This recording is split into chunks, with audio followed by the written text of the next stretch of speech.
Bienvenidos a un nuevo capítulo en nuestro canal de audiolibros.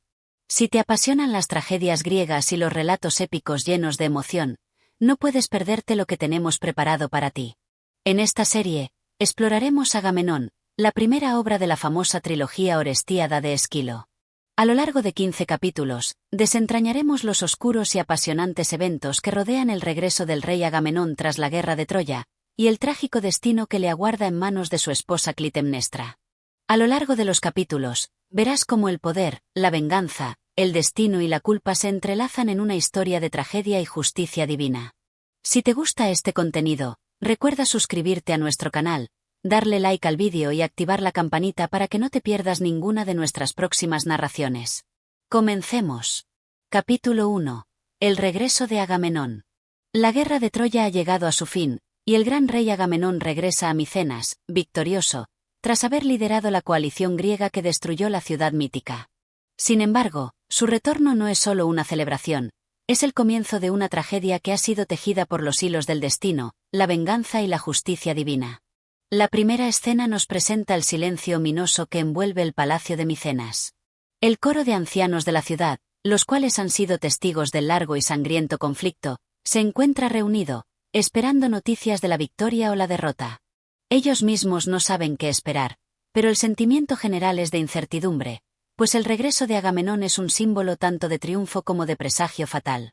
En su espera, el coro reflexiona sobre la guerra, sobre cómo los dioses han jugado con los destinos de los hombres. Comienzan a lamentarse por el sufrimiento causado por los años de conflicto, por las vidas perdidas y por los sacrificios que los mortales han tenido que hacer en nombre de los dioses. Las palabras del coro son trágicas, pues no solo celebran la victoria, sino que también tienen en mente las cicatrices dejadas por la guerra, las cuales se extienden mucho más allá de los campos de batalla. El recuerdo de Ifigenia, la hija de Agamenón, resuena en el aire. El rey, antes de partir hacia Troya, había sacrificado a su propia hija para calmar la furia de Artemisa, la diosa que había detenido los vientos. Este sacrificio, que le había otorgado el permiso divino para zarpar, se convierte en un símbolo de la violencia inherente a la guerra y el costo personal que Agamenón ha tenido que pagar. Pero ahora, mientras el coro sigue lamentando las tragedias del pasado, el sonido de las trompetas anuncia la llegada de Agamenón. La ciudad comienza a cobrar vida nuevamente, y las puertas del palacio se abren para recibir al rey. Sin embargo, la bienvenida no es tan cálida como podría parecer. Agamenón, con su alma marcada por las decisiones que tomó en el pasado, avanza hacia su palacio, sin saber que un futuro oscuro y fatal lo aguarda.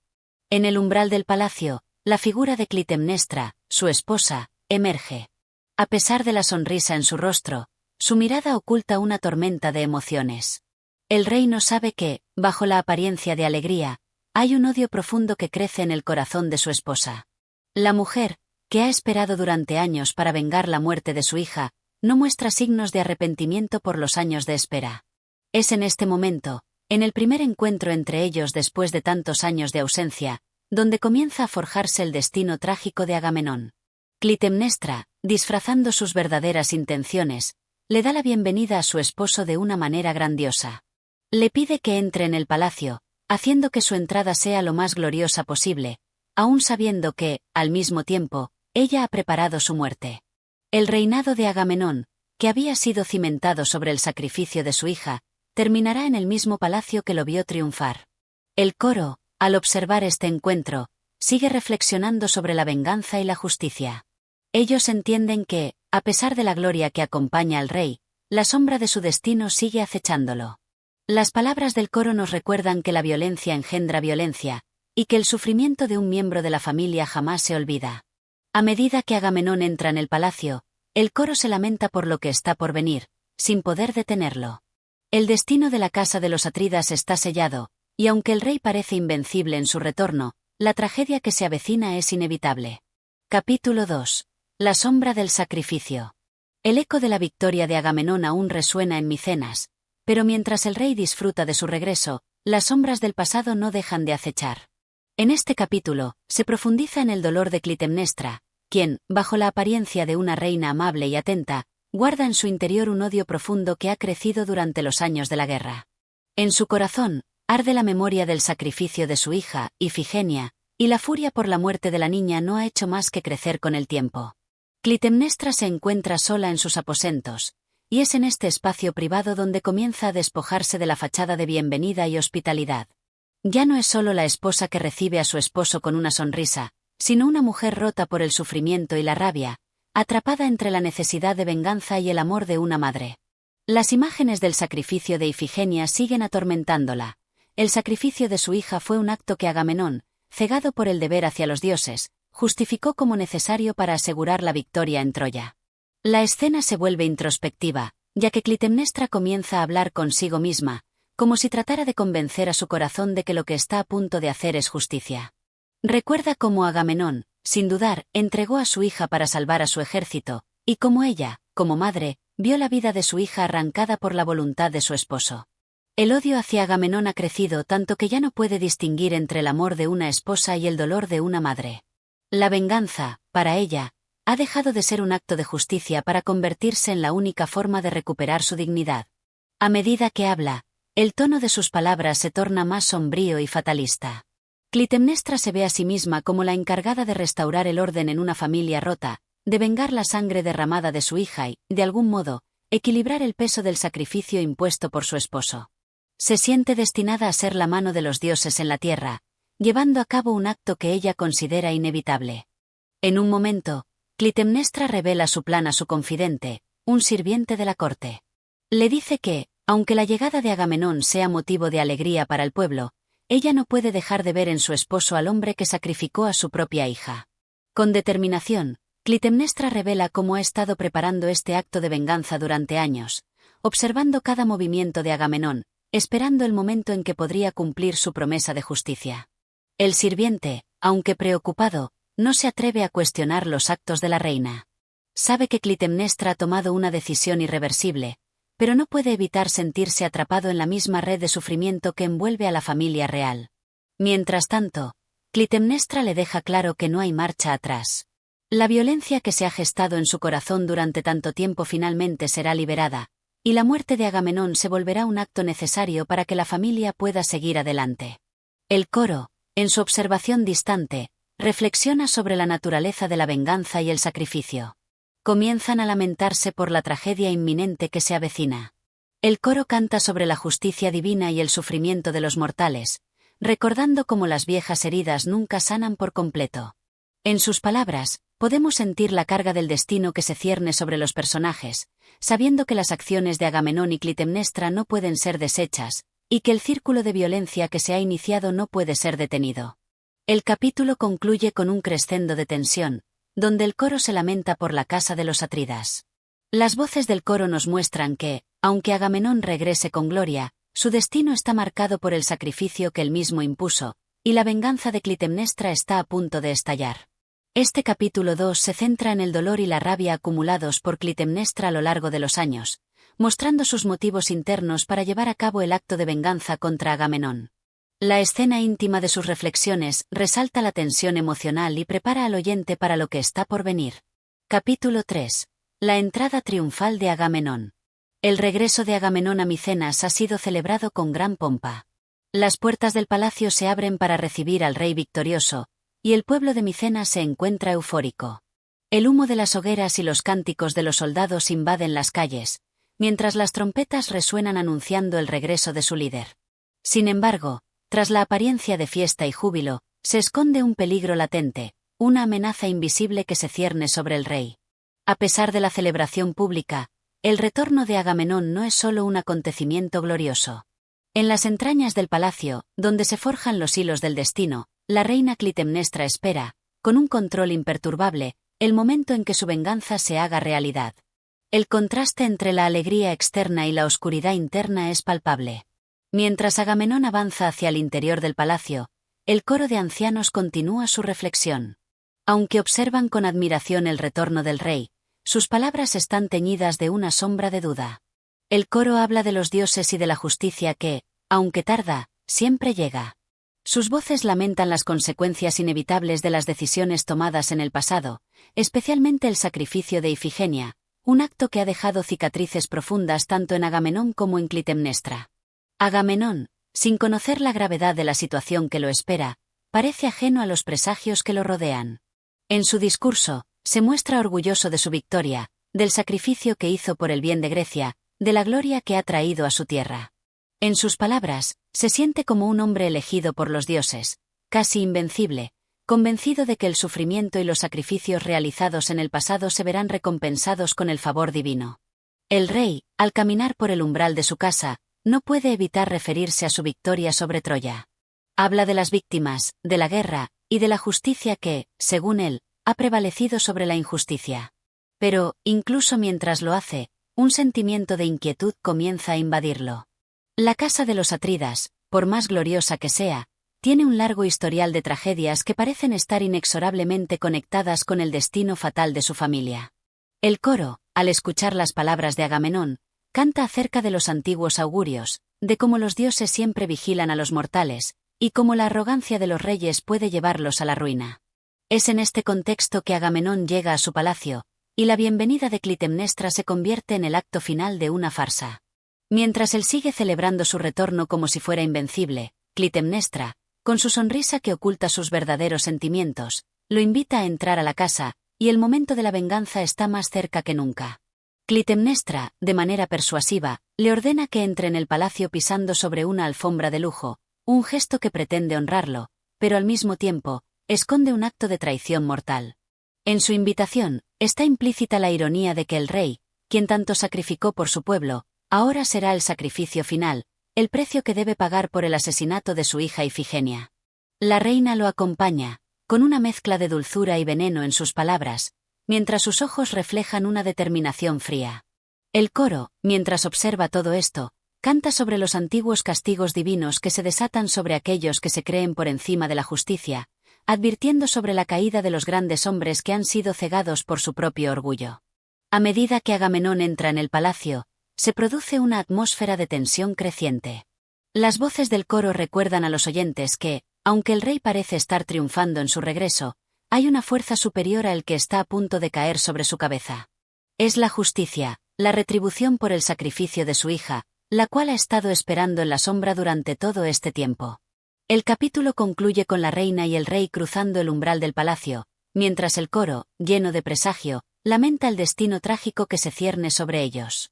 El regreso de Agamenón ha sido glorioso, pero los dioses han hablado, y la venganza de Clitemnestra está a punto de hacerse realidad.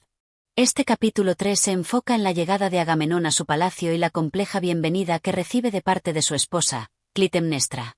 A través del contraste entre la aparente alegría y la oscuridad de la venganza, el capítulo avanza en la construcción del inevitable desenlace trágico. El coro también juega un papel importante en anticipar las consecuencias de las acciones pasadas de Agamenón. Capítulo 4. La caída de Agamenón. Dentro del palacio de Micenas, el destino de Agamenón ya está sellado. Mientras el rey disfruta de las celebraciones y de la bienvenida triunfal, la atmósfera del palacio está cargada de una tensión invisible que se va tejiendo poco a poco en cada rincón, en cada mirada. La reina Clitemnestra, en su papel de anfitriona, ha logrado mantener su fachada de calma. No hay rastro de ira o de venganza visible en su actitud hacia su esposo, pero el deseo de justicia arde con fuerza en su interior. Agamenón, ajeno a la tormenta que se avecina, está ocupado en sus pensamientos, revisando las glorias de la guerra y los logros obtenidos. Está convencido de que ha triunfado, no solo en la batalla, sino en la vida, que está por encima de los demás mortales debido a su victoria en Troya. No puede percatarse de que su gloria está a punto de desmoronarse, arrastrado por el peso de sus propias decisiones. Mientras tanto, Clitemnestra, con una serenidad inquietante, organiza los últimos detalles de su venganza. La reina, que en su corazón ha llevado durante tanto tiempo la herida del sacrificio de Ifigenia, ya no puede contener más su dolor. Cada acción, cada palabra que ha dicho hasta ese momento ha sido parte de una preparación meticulosa, la cual está por culminar en la tragedia que se desatará en los siguientes momentos. Clitemnestra le muestra a Agamenón un recibimiento que está lleno de disimulada dulzura. Le hace una invitación que parece amable y hospitalaria, pero es una invitación que está impregnada de un veneno mortal.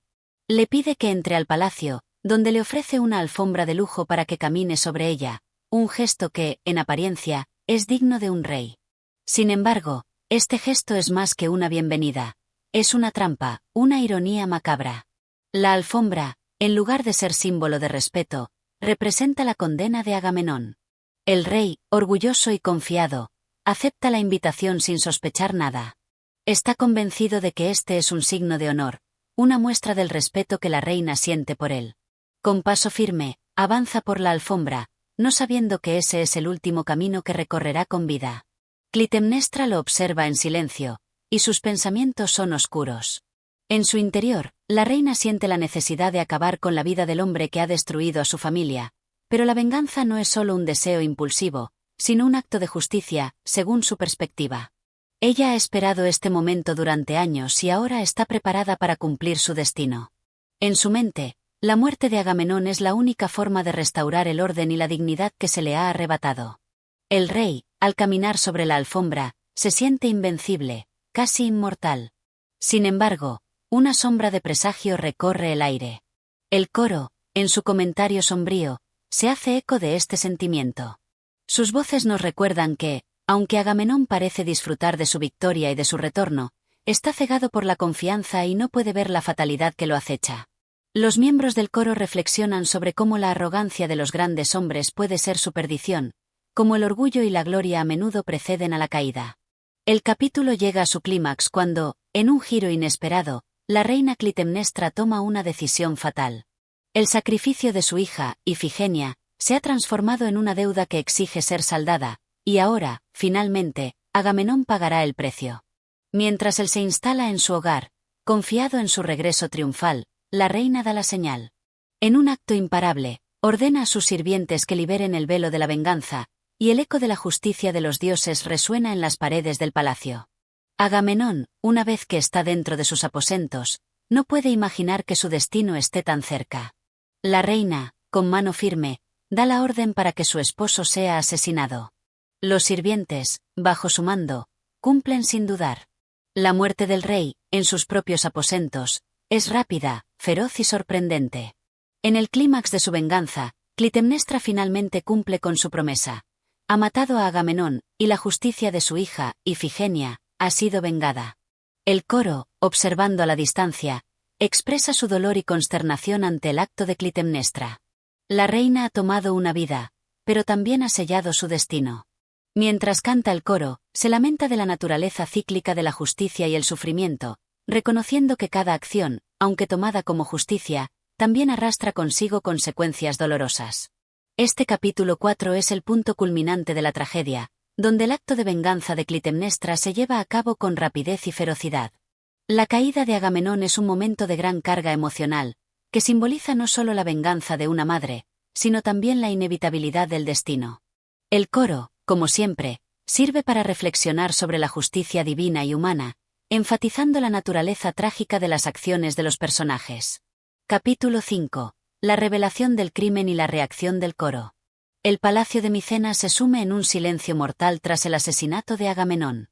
La celebración que una vez llenó las calles de la ciudad con alegría y música se ha convertido en un grito ahogado de desesperación y horror.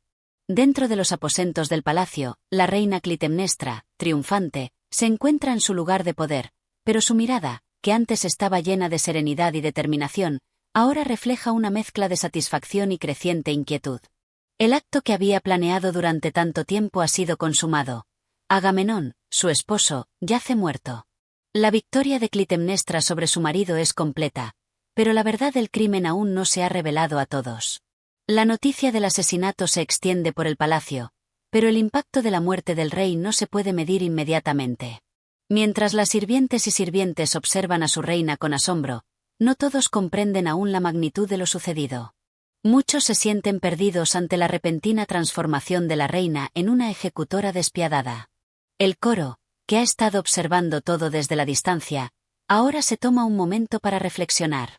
Se lamenta de la caída de la casa de los Atridas, y sus miembros, con sus voces profundas y solemnes, cantan sobre la justicia divina, la furia de los dioses y el ciclo de venganza que parece interminable en la familia real de Micenas.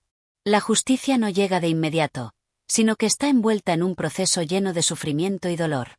La voz del coro es un eco de la fatalidad que ha acompañado a los Atridas a lo largo de generaciones. En sus cantos, el coro recuerda la historia de la casa de los Atridas, una historia marcada por el sufrimiento y la tragedia.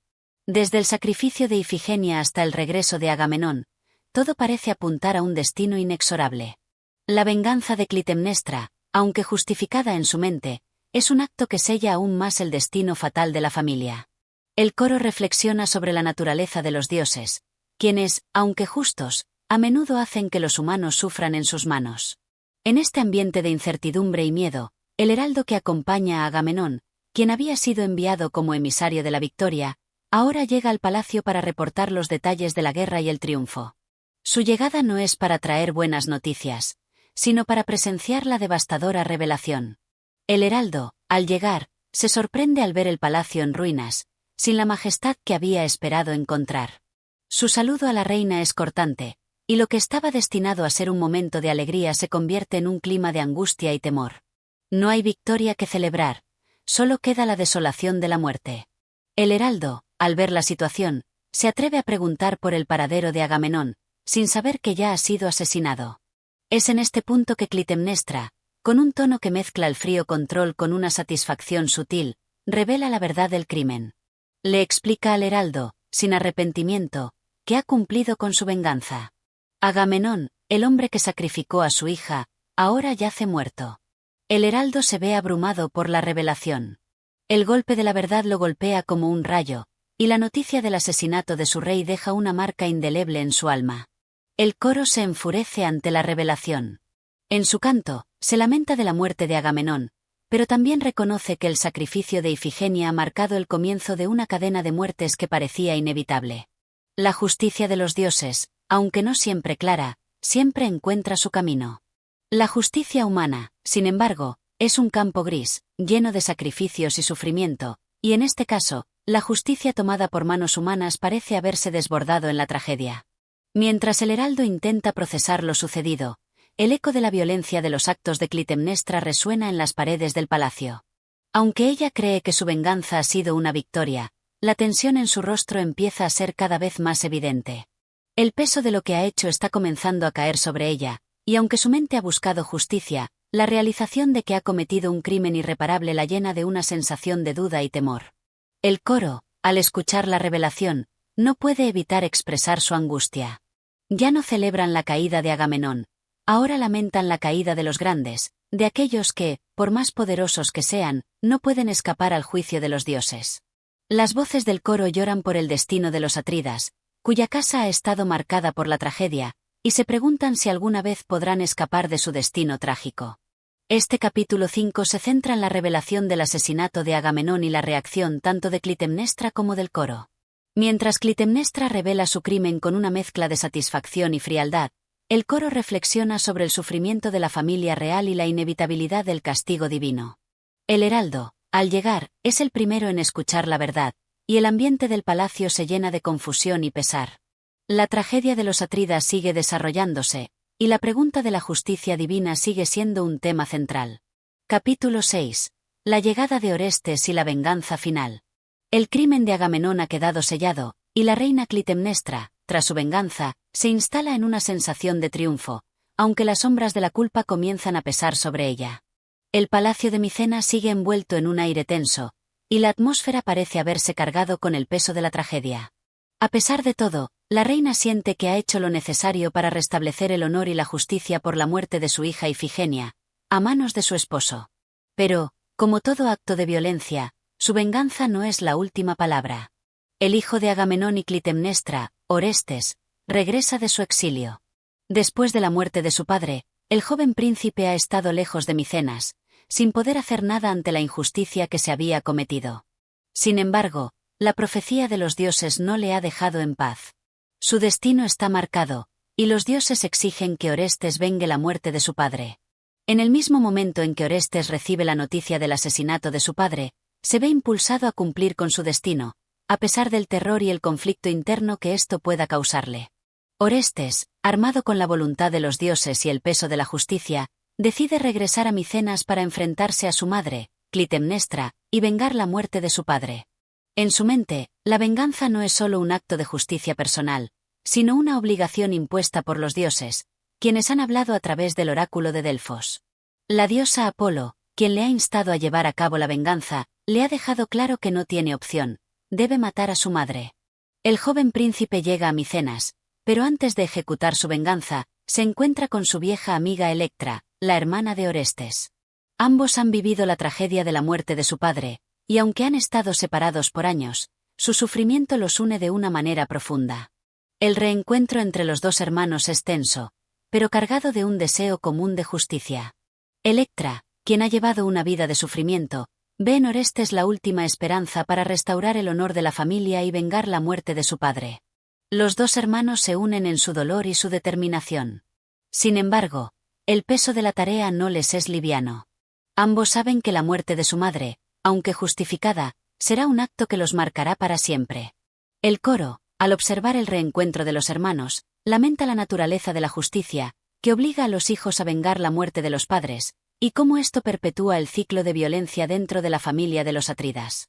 Orestes, después de hablar con Electra, decide que la hora de la venganza ha llegado. El destino de los Atridas parece irreversible, y la familia sigue atrapada en su ciclo de sufrimiento. La acción de matar a su madre, aunque dictada por los dioses, sigue siendo una carga terrible para el joven príncipe. Con una determinación fría, decide que debe actuar sin vacilación. El coro, en este momento, toma la palabra para comentar sobre el destino de Orestes. Sus voces se mezclan en una reflexión sobre la justicia, la venganza y el destino, lamentando el sufrimiento de los hijos que deben cargar con las consecuencias de los crímenes de sus padres. En sus cantos, el coro también recuerda cómo la justicia de los dioses, aunque rigurosa, no puede evitar el sufrimiento humano, y cómo cada acción lleva consigo una carga de sangre que jamás puede ser borrada. Finalmente, Orestes se enfrenta a Clitemnestra en sus aposentos. La reina, aunque confiada en su triunfo, no sospecha que su hijo ha regresado para vengar la muerte de su padre. La confrontación es un momento de gran tensión. Clitemnestra, al ver a su hijo, intenta primero apelar a su amor maternal, tratándole de disuadir de la acción que está a punto de cometer. Le pide que no la mate, que no derrame más sangre, pero las palabras de la madre no son suficientes para detener el curso de la tragedia. Orestes, sintiendo que no tiene otra opción, no puede frenar el mandato de los dioses. Con una mezcla de rabia y dolor, se lanza sobre su madre y la mata, cumpliendo con la profecía y el destino que le ha sido impuesto. La muerte de Clitemnestra es tan rápida como irreversible. El círculo de la venganza se cierra, pero con ello, un nuevo ciclo de sufrimiento comienza. El coro, al final de este capítulo, reflexiona sobre la terrible naturaleza de la justicia divina y cómo, a pesar de que la venganza se haya consumado, esta acción condena a Orestes a un futuro de sufrimiento. En sus cantos, lamentan el destino de los hijos, que deben seguir el mismo camino de violencia y dolor que sus padres. El círculo de la violencia no tiene fin, y el destino de los Atridas se repite una vez más. Este capítulo 6 marca el momento culminante de la venganza dentro de la tragedia de Agamenón. Orestes cumple con la voluntad de los dioses, pero lo hace a un gran costo personal. La familia de los Atridas sigue atrapada en un ciclo imparable de sufrimiento y violencia, y la justicia, aunque aparentemente cumplida, no trae consuelo. Este capítulo continúa el tema de la fatalidad y la inexorabilidad del destino, tan presente a lo largo de la obra. Capítulo 7. La venganza de Orestes y la condena divina. Tras la muerte de Clitemnestra, el eco de la violencia y el dolor se extiende por los pasillos del palacio de Micenas. El acto que Orestes ha cometido, aunque dirigido por los dioses y envuelto en la promesa de justicia, lo ha marcado con la sombra de la culpa y el sufrimiento. En el momento de su venganza, ha cumplido con el mandato divino, pero ahora se enfrenta a las consecuencias de este crimen, que van mucho más allá de lo que él anticipaba. Orestes, al ver a su madre caída sin vida ante él, siente una mezcla de alivio y horror. La carga de haber vengado la muerte de su padre, Agamenón, parece haberle dado un momento de paz, pero pronto se dará cuenta de que este acto, aunque considerado justo por los dioses, desencadena una nueva ola de sufrimiento. La furia o erinias, espíritus vengadores que representan la justicia vengativa, pronto comenzarán a perseguirlo, reclamando su sangre como retribución por la muerte materna. El coro, al ver el resultado de la venganza de Orestes, canta con pesar. Reflexiona sobre el destino de los Atridas, una familia condenada a caer una y otra vez en un ciclo de violencia. Aunque la justicia parece haberse cumplido con la muerte de Clitemnestra, el coro expresa que este acto no traerá paz a Orestes.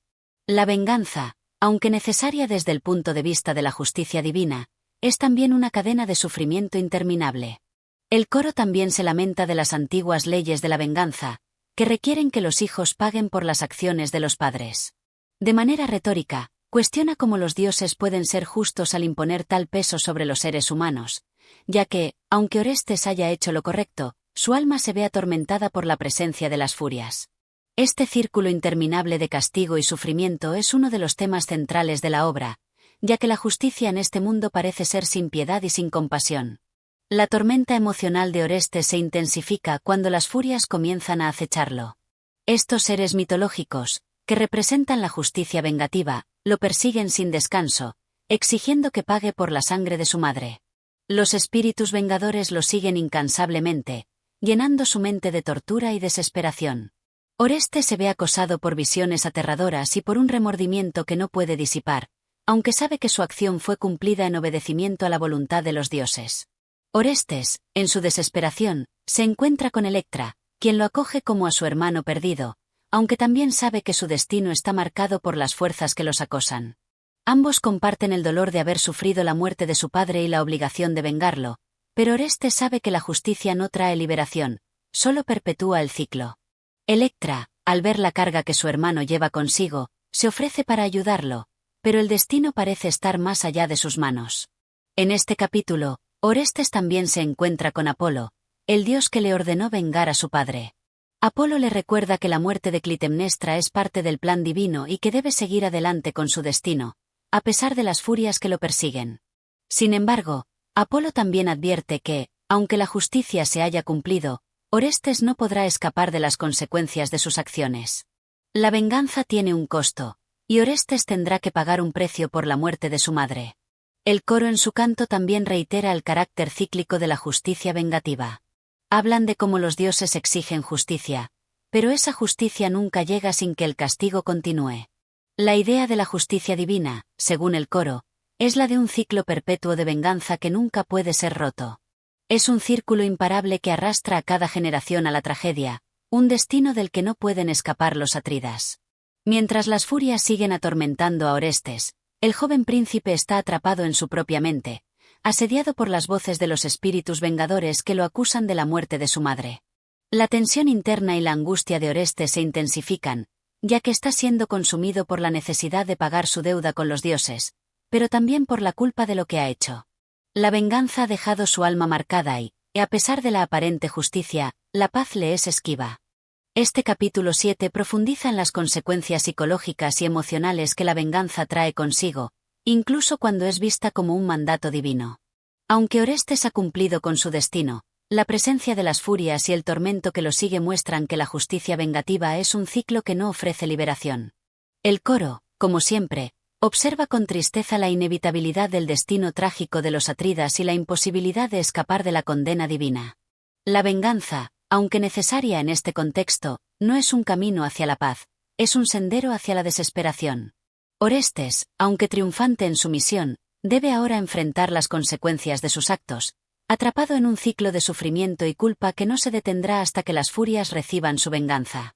Capítulo 8. La tormenta interior de Orestes y la intervención divina. El drama de Orestes alcanza una nueva fase en este capítulo, donde la venganza ya ha sido cumplida, pero la paz le es aún esquiva. La muerte de Clitemnestra, aunque justificada desde el punto de vista de la justicia divina, se convierte en una condena para el joven príncipe. El acto que había sido un mandato de los dioses se convierte en la raíz de su tormento interior. Orestes no puede escapar de la culpa que lo consume, y el peso de haber matado a su madre se hace cada vez más insoportable. En su alma, la tragedia sigue su curso, pues las furias lo siguen acosando, exigiendo que pague por su crimen. Las furias no son meros espectros, sino fuerzas vengadoras que representan la justicia primordial, la que no es modificada ni suavizada por ningún sentimiento humano. Ellas buscan la sangre, y en el caso de Orestes, no descansarán hasta que se haya cumplido su venganza. Estas figuras mitológicas, a menudo representadas como seres sombríos y aterradores, son las que persiguen a aquellos que cometen crímenes graves, como el matricidio. Al principio, las furias se presentan como una presencia ineludible, llenando a Orestes con visiones de horror y culpa. Cada vez que trata de descansar, son ellas las que lo despiertan, arrastrándolo al abismo de la desesperación. En este capítulo, Orestes se ve completamente atormentado. Su mente está desbordada por las imágenes de la muerte de su madre, y las furias lo acosan sin cesar, dejándole sin respiro. Este tormento psicológico es descrito con gran intensidad, ya que Orestes se ve perseguido por su propio crimen. La tensión emocional de Orestes es palpable, y el joven príncipe comienza a cuestionar su propio destino. Aunque sabe que ha cumplido con lo que los dioses le pidieron, no puede evitar sentir que está atrapado en una trampa sin salida. Electra, su hermana, se encuentra con él en este momento de desesperación, pero Orestes no puede encontrar consuelo ni siquiera en su compañía. Ella, que también ha sufrido por la muerte de su padre y la condena de su madre, intenta ofrecer palabras de aliento, pero el dolor de Orestes es tan profundo que no puede ser aliviado por simples consuelos. La tragedia, para los hermanos, parece infinita, y la venganza, lejos de traerles alivio, los ha sumido en un ciclo aún más oscuro de sufrimiento. En este clima de desesperación, Apolo, el dios que había instado a Orestes a matar a su madre, interviene nuevamente. A pesar de que Orestes ha cumplido con el mandato divino, las furias no le dan tregua, y Apolo siente que es necesario intervenir. El dios se presenta ante Orestes en un intento por calmar su tormento. Apolo, que había ordenado la venganza, ahora le ofrece una salida. Le dice que debe buscar el perdón de las furias y que tiene la posibilidad de liberarse de su persecución. De acuerdo con la tradición, las furias no pueden ser ignoradas por completo. Sin embargo, Apolo le sugiere a Orestes que debe dirigirse a Atenas, donde encontrará un juicio divino que le dará la oportunidad de redimir su alma. El dios Apolo, en su intervención, también señala que Orestes no está completamente condenado, ya que su acción fue un cumplimiento de la voluntad de los dioses. Sin embargo, el sufrimiento de Orestes no termina, pues la justicia divina exige que la deuda de sangre sea saldada, y solo mediante la intervención de un tribunal divino se podrá acabar con el tormento que persigue al joven príncipe. Apolo, al mismo tiempo, subraya la importancia de Atenas en este proceso de redención. En la ciudad de Atenas, se establecerá un juicio divino que decidirá el destino de Orestes. Apolo le asegura que, al acudir a Atenas, será juzgado no por las furias, sino por un tribunal de ciudadanos, que representará un tipo de justicia más equilibrada, una justicia que no dependa de la venganza ciega, sino de la razón humana. El coro en este capítulo, al observar la intervención de Apolo, reflexiona sobre la naturaleza de la justicia. Aunque los dioses son los encargados de imponer la justicia, el coro observa que la justicia humana, representada por el Tribunal de Atenas, es más compleja y, en muchos casos, más misericordiosa. Sin embargo, también se muestra escéptico ante la posibilidad de que la venganza y el sufrimiento puedan ser realmente redimidos, ya que los seres humanos siempre estarán atrapados en un ciclo de decisiones difíciles, donde la justicia nunca es simple ni fácil. Orestes, tras la intervención de Apolo, parece encontrar algo de consuelo en la idea de que su destino podría ser decidido por un tribunal en Atenas. Aunque todavía siente el peso de la culpa, empieza a vislumbrar una forma de escapar de la tormenta interna que lo consume. El dios Apolo le otorga un atisbo de esperanza, un camino hacia la redención que aún está por trazarse. Este capítulo 8 profundiza en el conflicto interno de Orestes y las consecuencias psicológicas de la venganza. Aunque ha cumplido con el mandato divino, las furias lo persiguen implacablemente, y su tormento es tan grande que incluso los dioses sienten la necesidad de intervenir. La intervención de Apolo muestra que, en el mundo de los humanos, la justicia no es un proceso simple y que incluso los dioses están dispuestos a modificar sus decisiones para ofrecer una oportunidad de redención. Sin embargo, este acto de misericordia está condicionado a la aceptación de un juicio que se llevará a cabo en Atenas, donde el destino de Orestes finalmente será decidido por un tribunal humano. Este capítulo nos presenta una transición hacia un posible cambio en el sistema de justicia, un avance hacia la justicia civil y humana que sustituye la justicia vengativa y primitiva representada por las furias. La pregunta que queda en el aire es si Orestes podrá encontrar la paz que tanto busca y si podrá ser perdonado por los dioses y por su propio corazón. Capítulo 9. El juicio de Orestes y la llegada a Atenas. El capítulo 9 marca el inicio de un giro crucial en la historia de Orestes, quien, tras haber cometido el matricidio, es acosado sin descanso por las furias. Sin embargo, gracias a la intervención de Apolo, se le ofrece la posibilidad de escapar de su condena mediante un juicio divino que se llevará a cabo en Atenas, la ciudad símbolo de la justicia y la razón. El coro, al principio de este capítulo, reflexiona sobre la condición de Orestes y la naturaleza de la justicia. Hablan de cómo la justicia humana, representada por el Tribunal de Atenas, se diferencia de la justicia vengativa y ciega de las furias. Aunque las furias representan una justicia elemental, irrefutable y primordial, el coro señala que la humanidad necesita un sistema de justicia más racional, donde la misericordia, el juicio imparcial y el sentido de la verdad prevalezcan. Mientras tanto, Orestes, en su viaje hacia Atenas, se enfrenta a la agitación de su conciencia. Su alma está atormentada por la culpa y el arrepentimiento, pero también por la idea de que finalmente tendrá la oportunidad de ser juzgado de manera justa. El joven príncipe siente la angustia del juicio, no solo por las furias que lo persiguen, sino también por su propio remordimiento interno, que es igual de punzante. En su mente, las voces de las furias siguen gritando, exigiendo venganza por la sangre de su madre. A pesar de todo, él sigue adelante, siguiendo las instrucciones de Apolo y dirigiéndose hacia Atenas. Al llegar a Atenas, Orestes es recibido por una ciudad llena de esperanza, pero también de tensión. Atenas, como el centro de la civilización griega, es el lugar donde la justicia debe ser administrada, pero el peso de la culpa de Orestes aún es tan grande que la ciudad no es un refugio seguro para él. Los ciudadanos atenienses se encuentran divididos entre la necesidad de hacer justicia y la posibilidad de aplicar la misericordia. La escena se despliega en un tribunal divino que se convoca para juzgar a Orestes. Este tribunal está compuesto por ciudadanos atenienses, un símbolo de la nueva justicia humana que reemplaza la justicia vengativa de las furias. Orestes es presentado ante este tribunal, y en su defensa, Apolo, quien lo ha guiado hasta allí, le habla de la justicia de su acto y de cómo fue un mandato de los dioses vengar la muerte de su padre, Agamenón. En el tribunal, Apolo defiende la acción de Orestes, alegando que el joven príncipe solo cumplió con la voluntad divina y que, por lo tanto, su crimen debe ser visto no como un acto de maldad, sino como una obligación divina. La defensa de Apolo argumenta que la intervención divina había sido necesaria para restaurar el orden y castigar a quien había cometido un crimen aún mayor, la muerte de Agamenón, un hombre noble y líder en la guerra de Troya. Sin embargo, la defensa de Apolo se enfrenta a una oposición feroz. Las furias, representadas por su líder, apelan a la justicia primordial y a las leyes ancestrales, reclamando que Orestes debe ser castigado por el matricidio.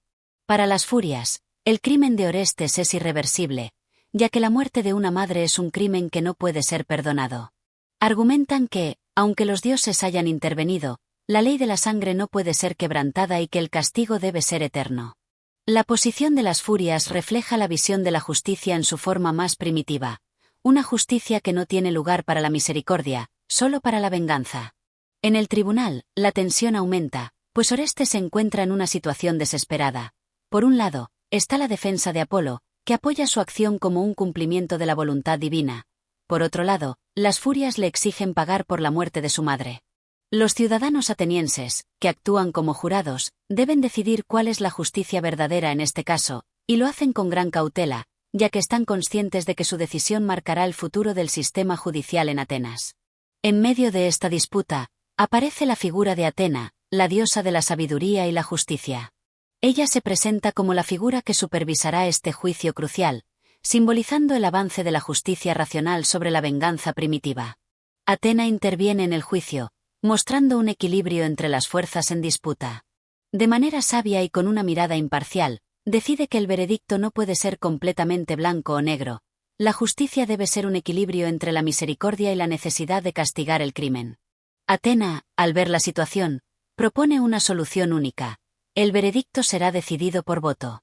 Los ciudadanos de Atenas, reunidos como jurado, deberán votar para decidir si Orestes debe ser condenado a muerte o si debe ser perdonado.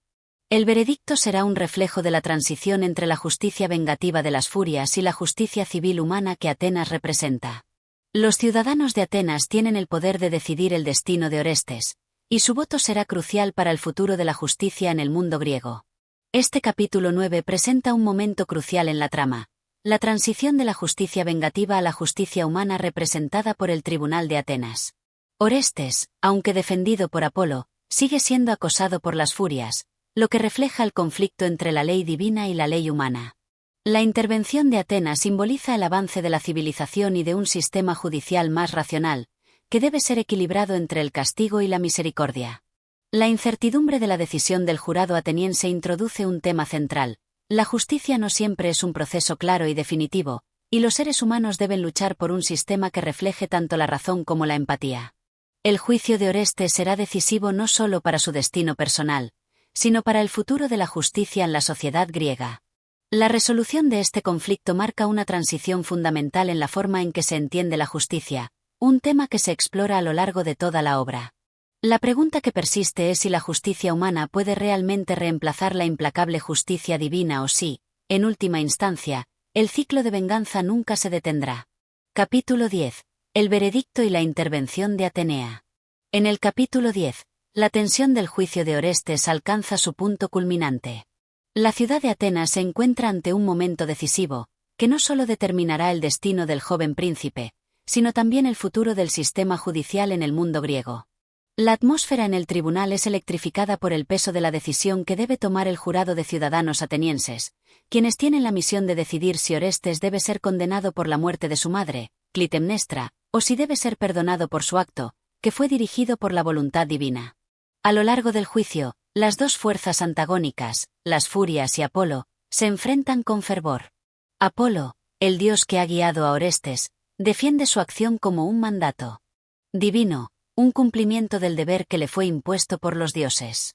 Según Apolo, la muerte de Clitemnestra era la única forma de vengar el asesinato de su padre, Agamenón, y restaurar el orden en el mundo.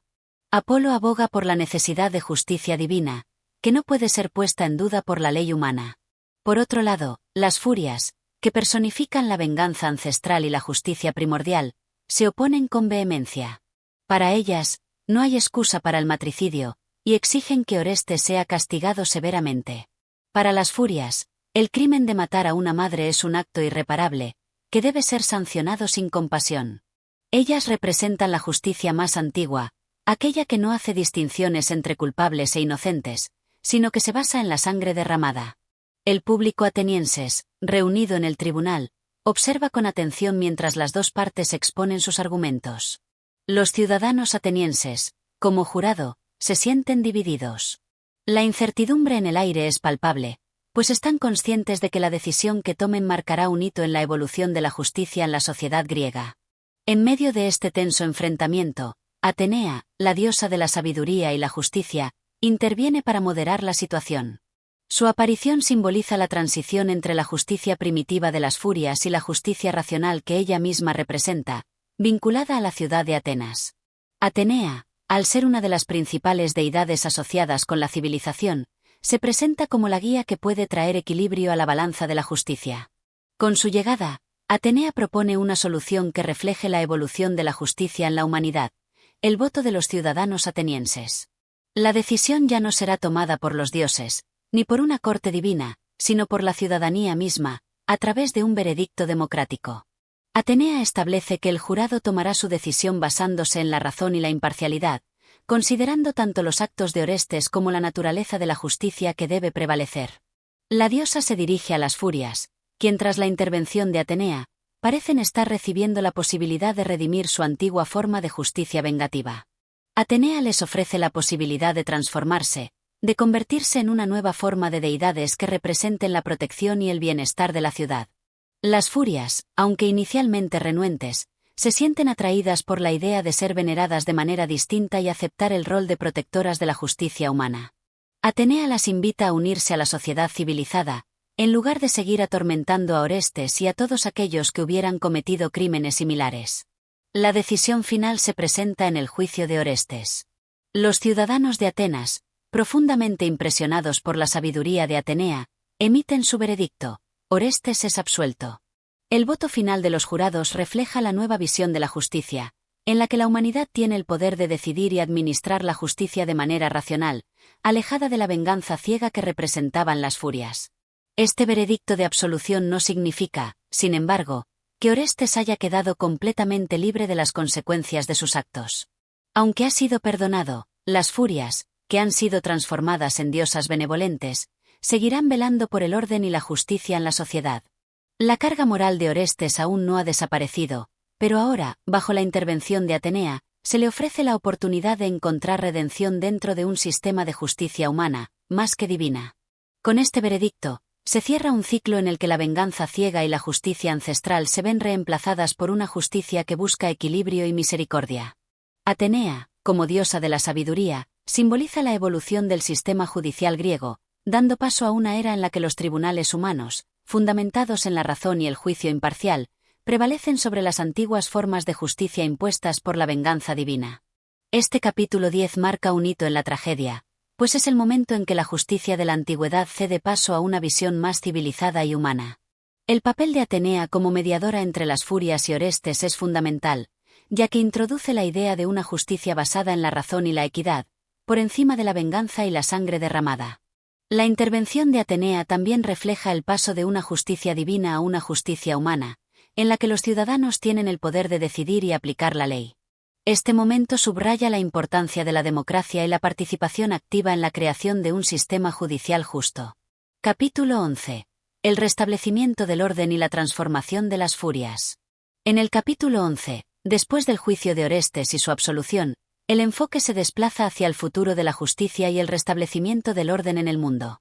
La ciudad de Atenas, que ha sido testigo de un veredicto histórico, ahora se enfrenta a las consecuencias de su decisión y a las transformaciones que se derivan de la resolución del conflicto entre la antigua justicia vengativa y la nueva justicia humana.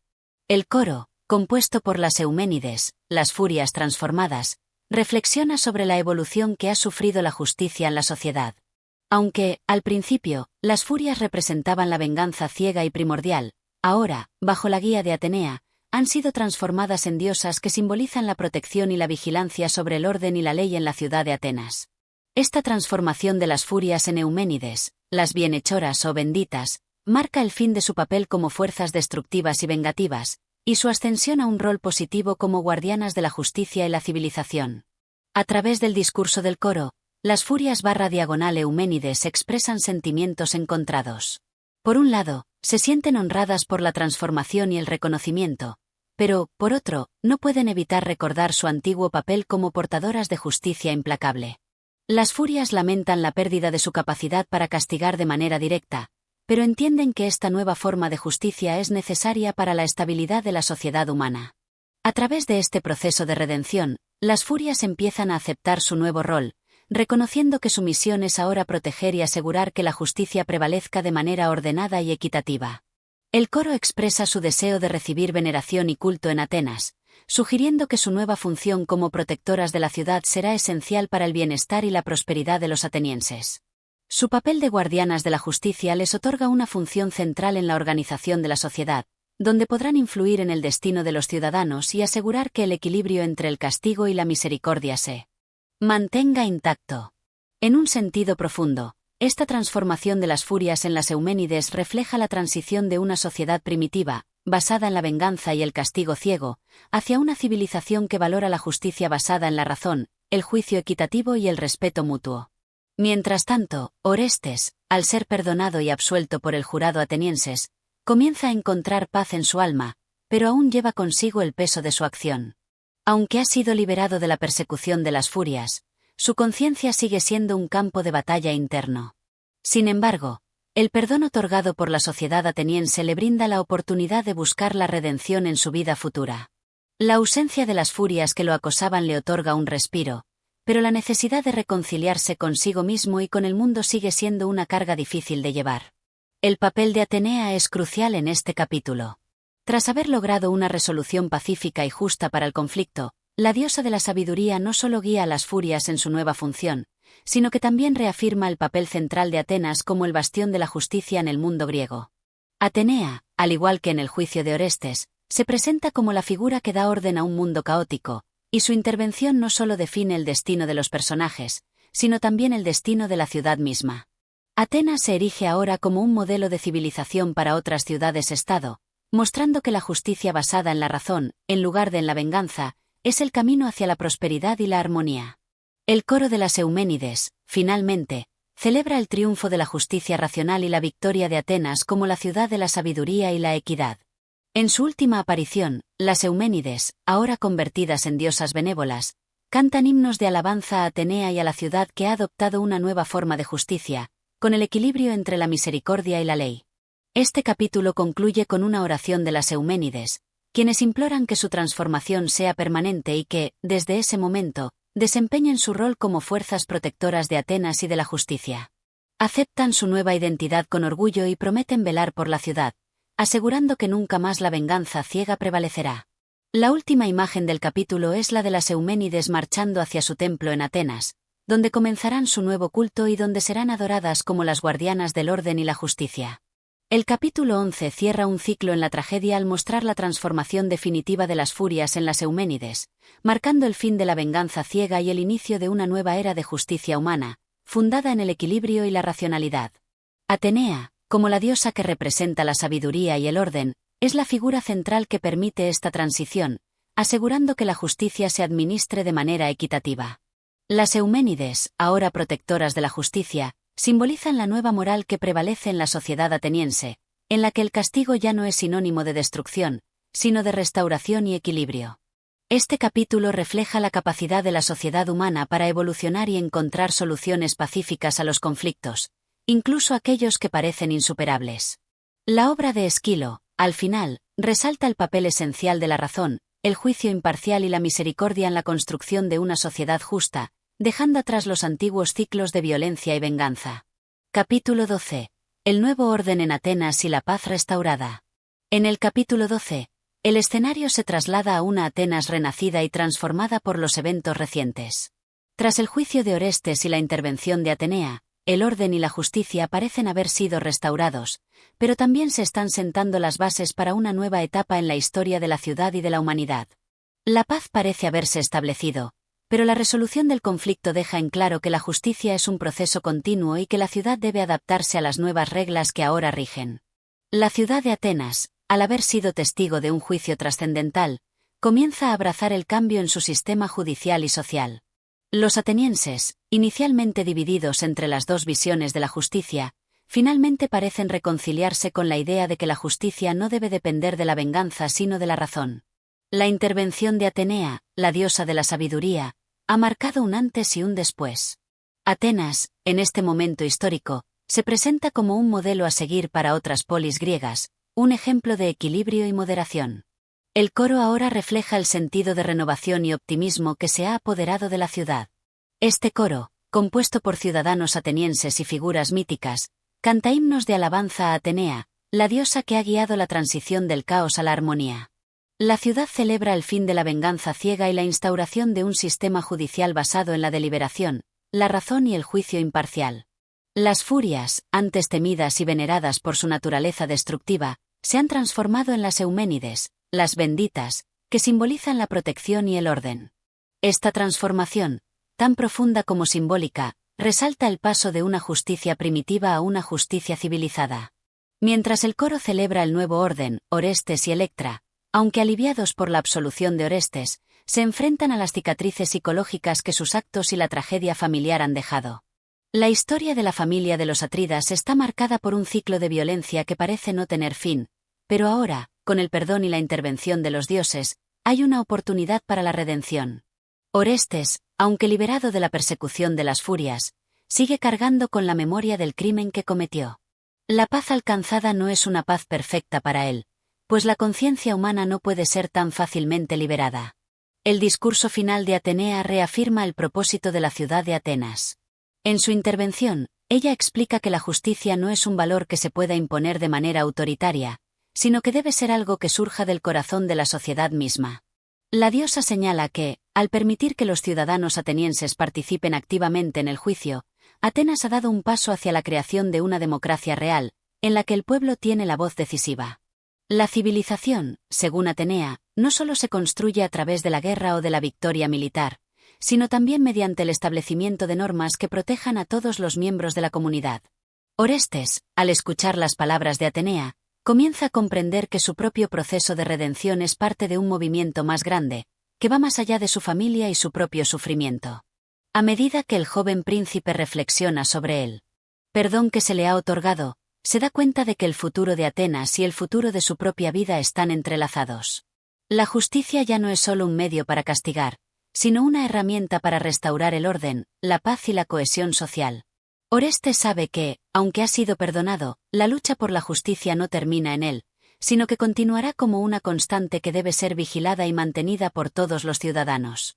Este capítulo también presenta una reflexión más profunda sobre el concepto de culpa y redención. A pesar de la absolución de Orestes, el peso de la culpa no se disuelve automáticamente. La paz social y el equilibrio de Atenas pueden haberse restaurado, pero la reconciliación interna y personal de Orestes con su propia conciencia es un proceso que aún debe continuar.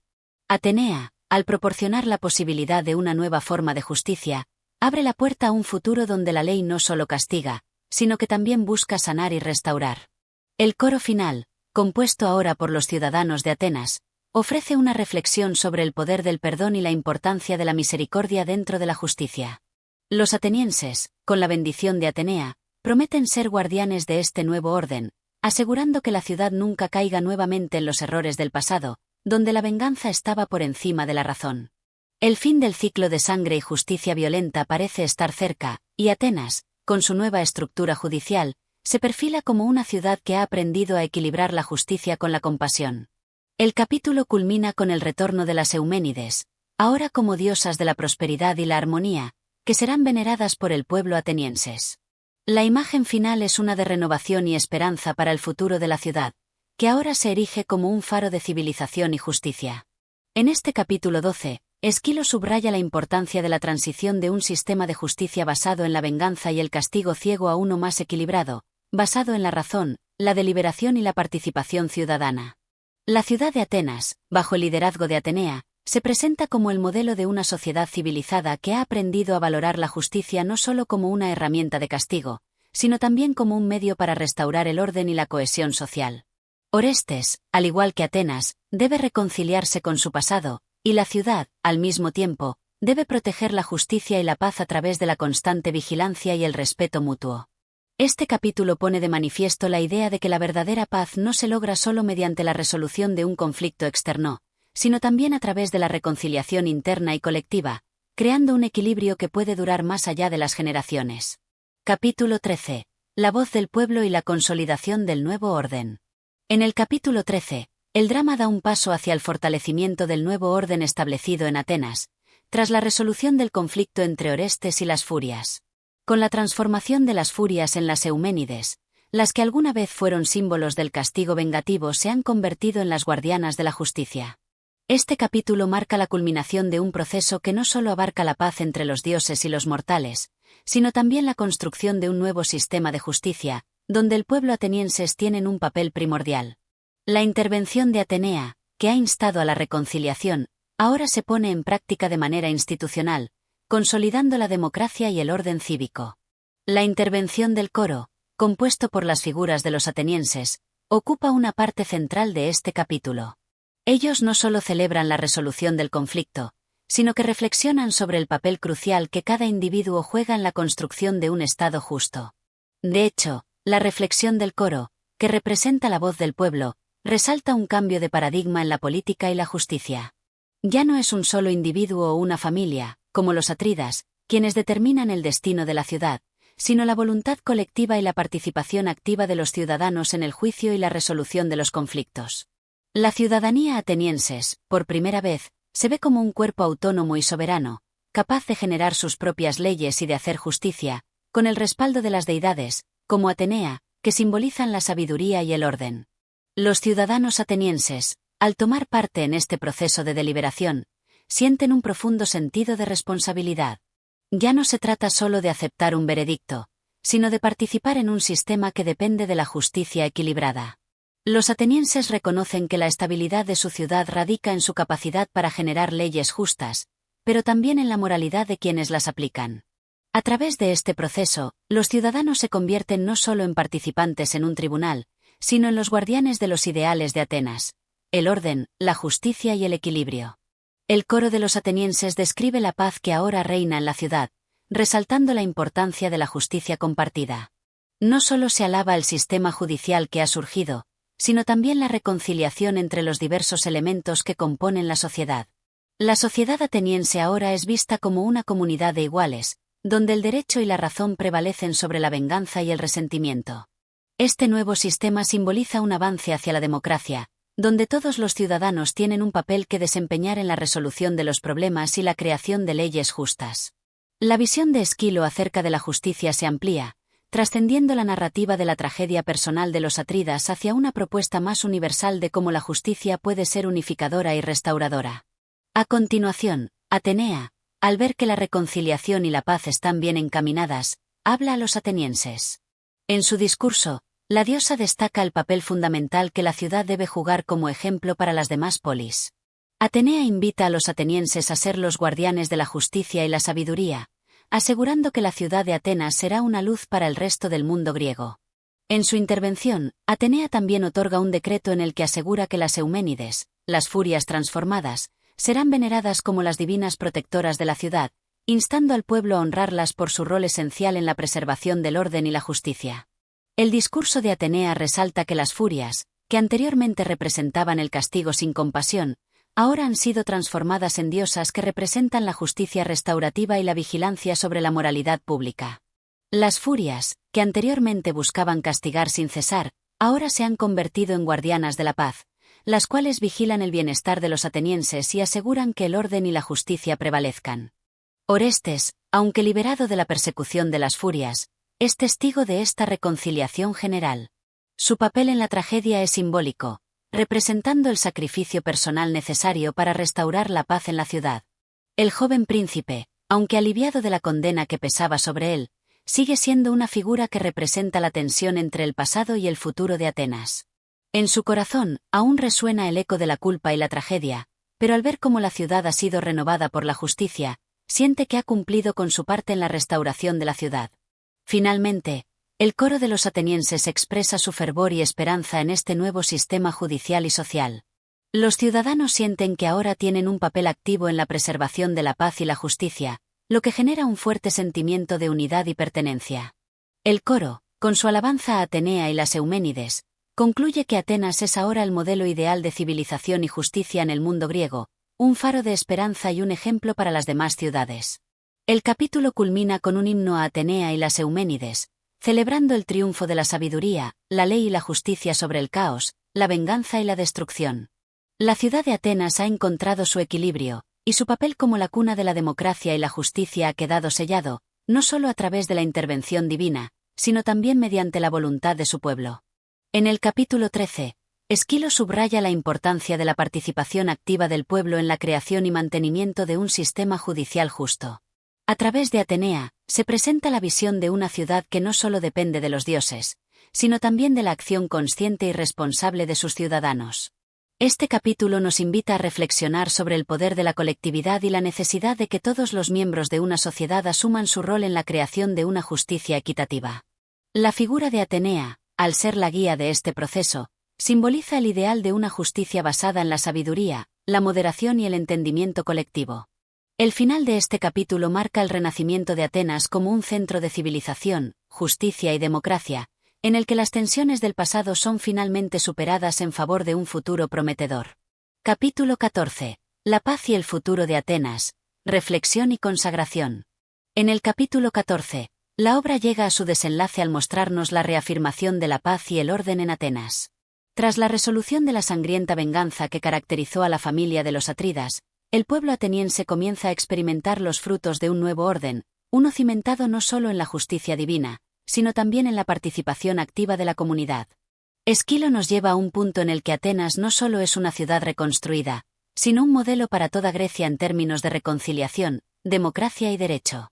El coro nuevamente toma la palabra, pero esta vez no es solo para cantar al triunfo, sino también para reflexionar sobre el peso histórico de los eventos que se han llevado a cabo.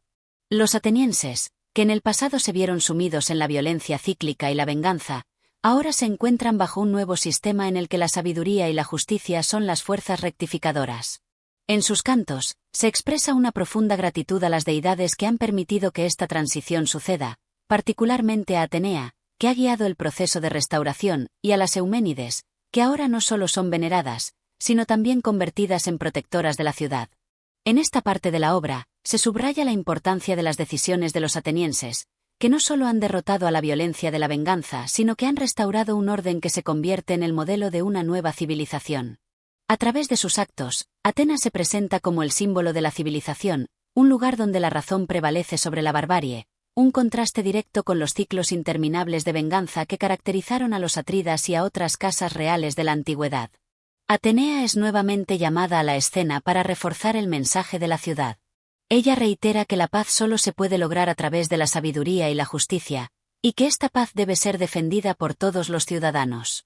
Atenea subraya la importancia de la unidad de la polis, pues el bienestar de Atenas no depende solo de la protección divina, sino también del compromiso y la acción cívica de su pueblo. Este capítulo no solo se enfoca en la resolución de los problemas inmediatos de la tragedia familiar de los atridas, sino también en la visión de futuro de Atenas.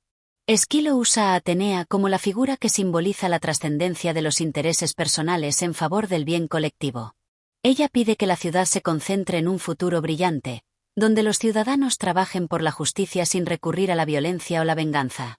Este futuro sin guerra es un futuro donde se celebra la democracia, y Atenas se erige como una luz para el resto de las ciudades-estado griegas. El coro se une en un cántico que celebra tanto la resolución de los conflictos del pasado como la esperanza en el futuro. La tragedia de los atridas, que comenzó con la muerte de Agamenón, parece haberse cerrado, pero el coro nos recuerda que la resolución de estos conflictos no es un final, sino un comienzo. En un mundo marcado por el sufrimiento, el sacrificio y la venganza, los ciudadanos de Atenas ahora pueden mirar hacia el futuro con la promesa de un orden pacífico que no se basa en el ojo por ojo, sino en la sabiduría compartida y la justicia participativa. El discurso final de Atenea se convierte en un decreto divino en el que la diosa insta a la ciudad a reconocer que el balance entre el castigo y la misericordia es esencial para preservar la paz. Atenea reafirma su papel como protectora de la ciudad y de la justicia, destacando que las Euménides ahora son sus aliadas en la preservación del equilibrio cívico. La ciudad de Atenas, guiada por estos nuevos principios, será ahora un refugio para todos aquellos que busquen justicia, sabiduría y armonía. Atenea concluye con una invitación a los atenienses a que honren tanto a las Euménides como a ella misma, recordando que la preservación de este orden es tarea de todos. Al hacerlo, no solo asegurarán la prosperidad de su propia ciudad, sino también serán ejemplo para el resto del mundo griego, mostrando que la verdadera fuerza de una ciudad no reside en su capacidad de conquistar, sino en su habilidad para resolver conflictos y promover la paz.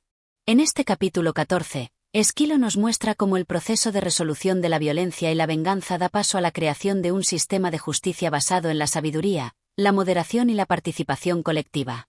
Atenas, guiada por Atenea, se convierte en el modelo de una polis democrática y justa, donde los ciudadanos tienen un papel activo en la creación de leyes y la resolución de disputas.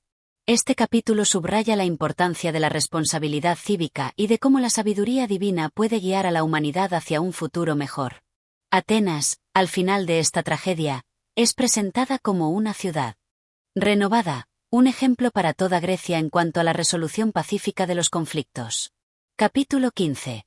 El triunfo de la justicia y el renacimiento de Atenas. En este capítulo 15, Agamenón culmina con una conclusión que resalta la victoria final de la justicia sobre la venganza, y el renacimiento de Atenas como un símbolo de paz, sabiduría y democracia para toda Grecia. Después de una serie de tragedias y sufrimientos, el ciclo de violencia en la casa de los atridas se ha cerrado, y el pueblo ateniense comienza a vislumbrar el futuro bajo un nuevo orden, uno que, aunque fundamentado en las deidades, depende también del compromiso cívico de todos los ciudadanos. Atenea, la diosa de la sabiduría y la justicia, toma una vez más la palabra para consolidar el triunfo sobre la barbarie y la destrucción. Atenea, al ver que la paz ha sido restaurada en la ciudad y que la justicia se ha impuesto sobre la venganza, proclama el comienzo de una era nueva para Atenas. Esta era será gobernada no solo por la divinidad, sino por la sabiduría colectiva de los atenienses. Atenea reafirma que el futuro de la ciudad ya no dependerá de la violencia ni de la resolución personal de los conflictos, sino del sistema democrático que ahora se encuentra en sus cimientos. Con Atenea como símbolo de esta nueva era, el final de Agamenón destaca el equilibrio entre la razón y la moralidad. La intervención de la diosa ha transformado lo que era una ciudad marcada por los ciclos de sangre y venganza, en una que ahora defiende los ideales de justicia, paz y cohesión social. Atenea, tras transformar a las furias en las Euménides, las deidades del castigo vengativo en deidades protectoras de la ciudad, señala el camino a seguir. La reconciliación es posible, y es el único camino que puede salvar a la ciudad y, por extensión, al mundo griego. El coro, que ha sido el testigo y el reflejo del sufrimiento de la familia real, ahora celebra la transición hacia esta nueva era. En sus cantos, exalta los principios de la democracia ateniense, la importancia de participar activamente en la resolución de conflictos y la creación de un orden colectivo. Los atenienses se ven ahora como agentes activos de la justicia, responsables de velar por el bienestar de su polis, un lugar donde la violencia no tiene cabida y donde la ley se aplica de manera equitativa para todos.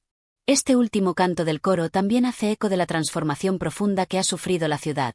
Ya no es la misma Atenas que estaba marcada por el poder absoluto de los monarcas, sino una ciudad que ha dado paso a una democracia emergente, un lugar donde cada voz tiene un peso y donde la voluntad del pueblo se convierte en la fuente principal de autoridad. Esta Atenas, gobernada por los ideales de justicia, democracia y sabiduría, será el modelo para las futuras generaciones, no solo de Atenas, sino de todas las ciudades griegas. La obra cierra con una proclamación de esperanza y estabilidad. Atenea asegura que, aunque el ciclo de sangre de los atridas ha sido terrible, ha llegado a su fin. Ahora es el momento de mirar hacia el futuro, un futuro en el que Atenas será un faro de civilización, un ejemplo de cómo una sociedad puede superar los oscuros legados del pasado y avanzar hacia una convivencia pacífica y justa.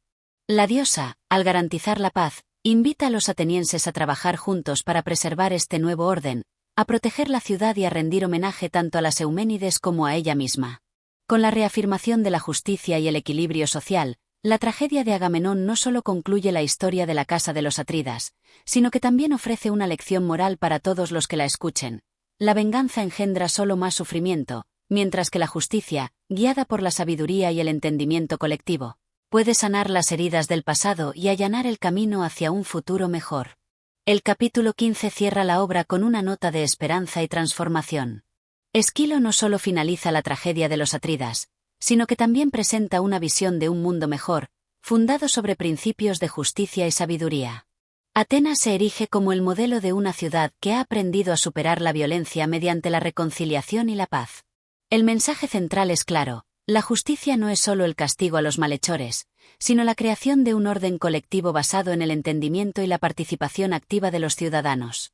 Este capítulo es el triunfo de la razón sobre la barbarie, y el comienzo de una nueva era para Atenas, una era que, bajo la guía de Atenea, marcará el inicio de un futuro en el que las decisiones se toman con sabiduría y se buscan soluciones colectivas a los conflictos.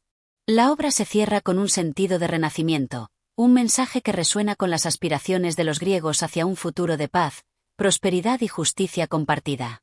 Y así concluye nuestra narración de Agamenón de Esquilo. Si te ha gustado esta obra y quieres escuchar más contenido como este, no olvides darle like, suscribirte al canal y activar la campanita para que no te pierdas ninguna de nuestras actualizaciones. Gracias por tu apoyo y hasta la próxima.